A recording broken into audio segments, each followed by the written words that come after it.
有少少規模嘅金融公司咧，其實都已經好早已經開始着手喺數碼化嗰方面着手㗎啦。推動咩啊？推動就黃金數字化，咁啊降低交易嘅門檻咧。香港係即係有望成為到亞洲嘅黃金嘅定價中心。歡迎收睇智庫通，新質新產力嘅發展點樣可以令金融業應對挑戰同埋迎來一個新機遇咧？今日就要同一位業內人士一齊傾下。劉生，歡迎你。係，你好。睇住香港嘅金融業啦，甚至乎即係可以專注啲講金業嘅發展咧，劉生就好有經驗啦。咁近幾年其實成個嘅經濟環境都有個好大嘅變化，金融業或者係金業面對緊啲乜嘢嘅挑戰呢？其中一個就係會唔會係宏觀經濟咧？會唔會係數碼化轉型咧？或者係人才嗰方面咧？即係如果你以呢3點咧，我會認為宏觀經濟咧係影響最大嘅。當然，其餘嗰2點咧，數碼化轉型啊，同埋人才咧，都係會有影響啦，係咪？咁啊，首先我講一講宏觀經濟環境先啦。其實依家全球嘅經濟增長持續咧，都係喺低水平嗰度徘徊嘅。咁啊，加上地緣政治緊張啦，咁大家眾所周知都知道，尤其是中美博弈緊啦，係咪？咁佢牽連到咧，基本上唔係淨係2個國家啦。基本上牽連到係全球啦，仲會加上係利率波動啦，同埋咧就係資金嗰個流動性嘅變化咧，都會影響到，應該係話好嚴重咁影響到香港作為一個國際金融市場嗰個穩定性嘅。咁而其他咧數碼化嘅轉型咧，以香港為例咧，其實對好多比較傳統性一啲舊啲嘅金融即係嘅經營者嚟講咧，其實都會帶嚟好大嘅挑戰。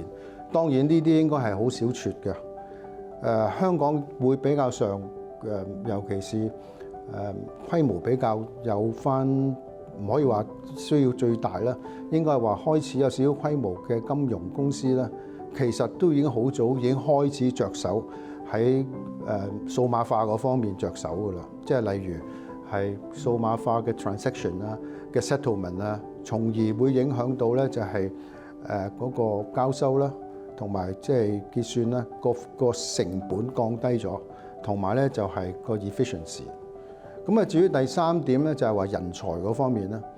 當然啦，即係香港，尤其是都唔可以淨係香港，全世界、全球咯，都係進入緊呢個綠色金融啦、數碼化嘅金融啦。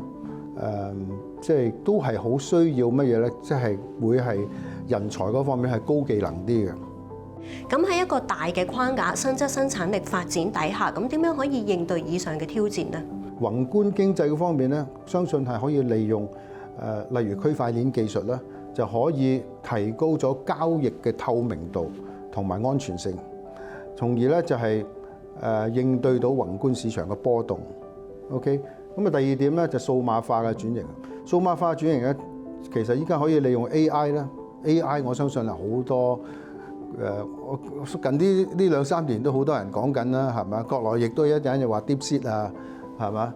咁啊又話 ChatGPT 啊，嚇咁啊變咗咧就其實應該可以利用 AI 同埋大數據優化到咩嘢風險管理啦、交易嘅結算啦，同埋 customer service。咁啊藉住咁樣可以減少到好多係人力嘅依賴。劉生啊，咁香港咧就係作為一個亞洲嘅一個貴金屬嘅樞紐啦。過去喺施政報告裏面咧，亦都曾經提過，就係香港將會以黃金作為一個嘅切入點㗎。咁你哋集團又點樣把握當中嘅機遇去發展黃金業務咧？提升市場嘅信心啦，嚇咁啊！提升到市場信心，當然亦都要靠好多嘢啦。例如咩？有4點啊，推動、拓展、建立同埋強化。咁啊，推動咩啊？推動就黃金數字化。黃金數字化咧，就發行黃金嘅憑證同埋基於區塊鏈嘅黃金 token 啦。咁啊，降低交易嘅門檻咧。以往咧，其實好多嘅投資咧都係只係適合一啲專業嘅投資者啦。咁咧，而令到咧就係一啲有啲可能叫散戶啦，有啲或者叫非專業嘅投資者咧，就卻步嘅。其實可以係我認為金融嗰方面咧，應該可以即係盡量去創造多一啲咁樣嘅唔同類型嘅產品咧，係迎合到市場。咁呢樣嘢係好重要啦。提高產品嘅創新，其實頭先我已經係講咗啲嘅啦。黃金嘅衍生產品咧，其實咧個市場係仲係好大嘅。例如就係一啲期權啦，例如一啲期貨啦，係啦。咁咧就強化到同埋強化到香港嘅黃金嘅定價。咁我認為咧就係香港係能夠成為到即係有望成為到亞洲嘅黃金嘅定價中心。咁呢幾點咧係應該就係話響香港係應該要更進一步去做呢一樣嘢。講到一個新嘅進程現代化啦，香港黃金交易所其實係咪亦都係一個現代化治理邁出咗一大步咧？對香港成個金業帶嚟啲乜嘢影響啊？我認為係一個好正面嘅影響嚟嘅，提升到國際形象咧，會有啲乜嘢咧？繼而就會提升到市場嘅信心。提升到市場信心咧，就會係咩？因為會將整個即係交易會更加合規同埋透明度咧，係能夠吸引到更加多嘅環球投資者啦，同埋咧就係話機構性嘅投資者。環球市場近幾年咧，對於黃金個需求都不斷上升，我哋見到好多央行都話要增持黃金喎，呢方面嘅趨勢又會係點咧？就我個人而言咧，我係認為打後呢幾年，我哋首先講5年先，打後呢5年咧，應該黃金每年個交易量咧，都應該係 progressively 咧係可以上升大約起碼9至12%。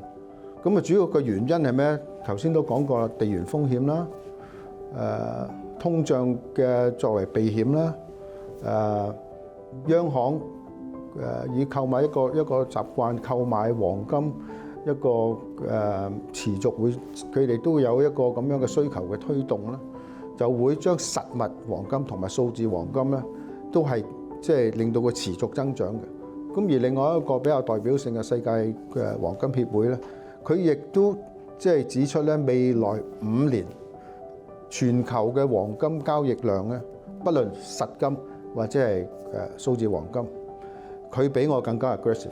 佢認為嗰個增速可以達到10至15%，我都係9至12啱喺中間啫。劉生，咁喺新質生產力發展啦，同埋就係環球嘅經濟情況底下，咁我哋見到黃金個需求都係會持續上升㗎。香港整個金融業啊，可以點樣把握個機遇做得更加好咧？又係有幾點啦，我認為就應該加快央行嘅數字貨幣，就係同埋全球嘅跨境支付系統咧，就即係嗰個建設咧，就係應該要加快嘅。其實大家都知道咧，就係喺結算嗰方面啊，依家你知全球好多時咧，就係話呢個又話用人民幣，嗰個又話用美金，一個又有港金用港幣好啦。咁你中間所牽涉到嘅係乜嘢咧？牽涉到就係錢，係咪？咁你嗰個交易咧，好多往往咧就係喺呢一方面咧減慢咗嗰個發展。所以咧就係話，即係唔同嘅地方都應該就係話有一個全球跨境性嘅支付系統咧，就可以話配合到，先至會即係加大到即係嗰個交易嘅數字嘅。咁另外咧就係話，依家成日講緊 AI 啦，又係講緊區塊鏈，就應該就係話盡量利用 AI 同埋區塊鏈咧，就係實現到嗰個實時合規嘅控制監管。咁啊，從而咧就係話平衡到創新同埋風險啦。就係頭先有講到政府嗰個配合啦。政府嘅配合咧就係講到科技、金融科技嘅人才。咁依家咧就係話我哋經常都係面對到唔夠人才，咁點啊？咁好多時又話搶人才，好多時咧就係話要引入。咁呢方面亦都係要政府嘅配合啦。